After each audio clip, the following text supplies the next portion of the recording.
Well, a West Ashley mom is struggling to get around, not because the family car doesn't work, but because a part of it was stolen. Now there's no way to get her daughter to the doctor. ABC News 4's Sean Mahoney is working for you tonight, and he has more on how this theft is slowing down the family. Sean? Yeah, Tessa, a catalytic converter is something that many novice car owners may not know about, but it's a device in a car's exhaust system that converts toxic gases into less lethal ones to prevent them from entering the car. It may seem unimportant, but for the May family, this part can be the difference between life or death, and now it's been taken away. For 42-year-old Jaime May, her daughter Kenna is everything. Kenna actually taught me what it was like to live in love.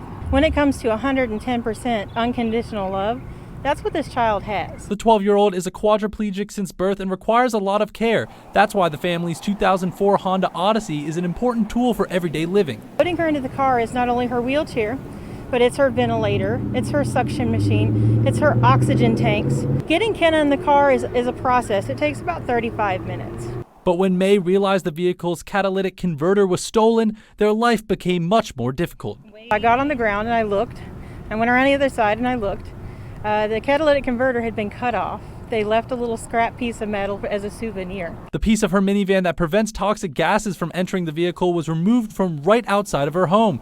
Without that piece, it makes it very dangerous for Kenna or anyone to ride in the minivan. If we were to put one of the girls in the car, especially Kenna, it would put her into a seizure, and seizures can kill her. The problem is now weighing on her. Knowing, that and the helpless feeling that comes with that, I couldn't take it. The repair estimate is $1,200, but other life events are creating a financial hardship. My dad just passed away September the 9th. Quite a bit of money went out there. That also adds to the anxiety and the stress of the whole situation. With everything going on, I have no idea how we're going to pay to get it fixed. It's this mother's love for her daughter that makes this ordeal so hard. I know that it's something that physically might be in my name, but it belongs to her, for her uses, her needs. It kind of wraps it all up to where I kind of almost feel like I failed her. Well, Jaime May said she has had family and friends reach out to help, but still, she says it'll take a while to pay to get the car fixed. Lower funding for officers means more crime in your most challenged communities. That is bad for both sides.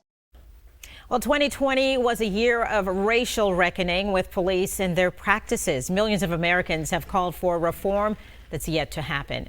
Our Leah Ugo spoke exclusively with South Carolina Senator Tim Scott about why fixing issues within law enforcement is proving to be a difficult task. Scott is a well-known Republican blaming Democrats for why their push on police reform failed. Democrats are blaming Republicans, but in the middle of this blame game are Americans who are stuck between the struggle of accountability and safety. From Minneapolis to right here in Charleston, demands for changes in the ways police do their job. The most recent calls for reform came in 2020 after the world saw George Floyd die. Those efforts failed. Should people keep their confidence in you guys that you can get the job done? We spoke with our country's only black Republican senator, Tim Scott. He, Democratic Senator Cory Booker, and Representative Karen Bass were in charge of the federal effort to get police reform passed. We cannot reduce funding for law enforcement. I am not going to support that. Speaking from his Washington office, Scott told me high standard policing requires more, not less funding. And number two, you cannot federalize local policing. If we can eliminate those two barriers, I think we have a deal. The three did agree on the following: banning chokeholds, adding millions of dollars to help with data collection and mental health resources, and limiting the transfer of military equipment.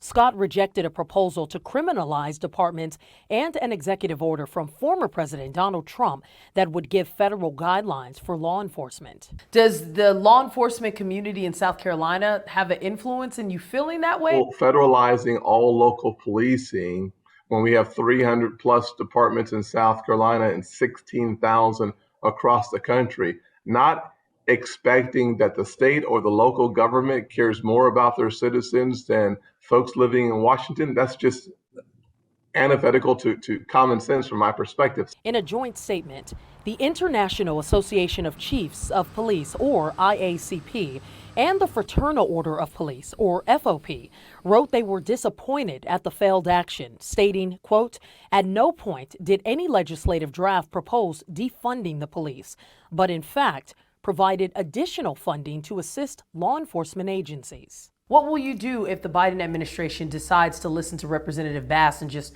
step in and do what they want to do with executive action? What I would tell President Biden is that we have failed twice because you all have walked away from the table.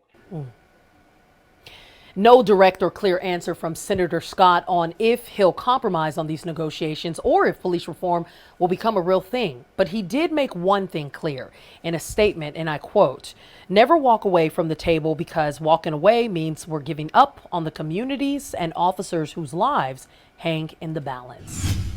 Well, there's a honey of an art collection in Charleston. Our Charleston Clark spoke with a local artist about the way she's teaching the importance of bees. Bees. They play a critical part in our ecosystem. They pollinate plants to produce our food, but they've been steadily declining over the years. I think bees are in decline because of the greatest reason is loss of habitat. More and more subdivisions and people moving in to where forest and trees and native bees would be. But a local artist is bringing awareness to the problem. I've always been concerned about environmental situations and all of that. So as an artist, I've come to realize that I can use my art as a trigger to change, as a catalyst to change. So I decided to focus my art in matters that I think that need attention. Caggiano has created art for 20 years. She calls this collection at the Grand Bohemian Gallery The Hive. Her artwork incorporates beeswax. It was the first time I was working with cold wax medium, and I just loved it. It has like a very nice matte finish to it. You put layers, it's fascinating. And I was like, it couldn't be more appropriate. And I also have a set that is done with acrylic paint, and I actually added glitter to them. Caggiano describes her art as fun and serious. I like to think outside the box. And I love being playful because I think, at the end of the day, art is about that, it's bringing joy and, in this case, awareness, but also joy, it's something fun.